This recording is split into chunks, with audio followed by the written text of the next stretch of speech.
നടൻ മോഹൻലാലിനെ വീണ്ടും താരസംഘടനയായ അമ്മയുടെ പ്രസിഡന്റായി തെരഞ്ഞെടുത്തു. മോഹൻലാൽ പ്രസിഡന്റായി എത്തുന്നത് ഇത് 3ാം തവണയാണ്. ജനറൽ സെക്രട്ടറി, വൈസ് പ്രസിഡന്റ് എന്നീ സ്ഥാനങ്ങളിലേക്ക് പിന്നീട് മത്സരം നടക്കും. എതിരാളികളില്ലാതെയാണ് മോഹൻലാൽ തെരഞ്ഞെടുക്കപ്പെട്ടത്.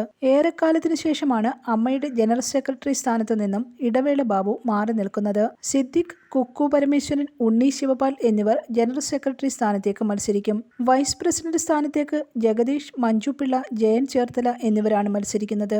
40ഓളം പേർ വിവിധ സ്ഥാനങ്ങളിലേക്ക് നോമിനേഷൻ സമർപ്പിച്ചിട്ടുണ്ട് എന്നാണ് വിവരം. ജൂൺ 30-നാണ് അമ്മയുടെ വാർഷിക ജനറൽ ബോഡി യോഗം നടക്കുക. 25 വർഷത്തോളം അമ്മ ഭാരവാഹിത്വത്തിൽ ഉണ്ടായിരുന്ന ഇടവേള ബാബു സ്ഥാനമൊഴിയുന്നു എന്നതാണ് ഈ തെരഞ്ഞെടുപ്പിലെ പ്രത്യേകത.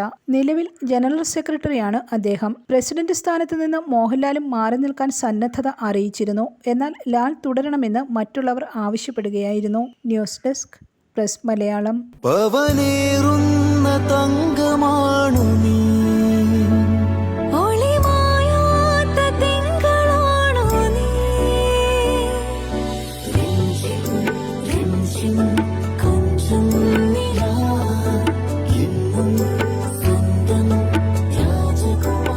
Be a Rajakumari.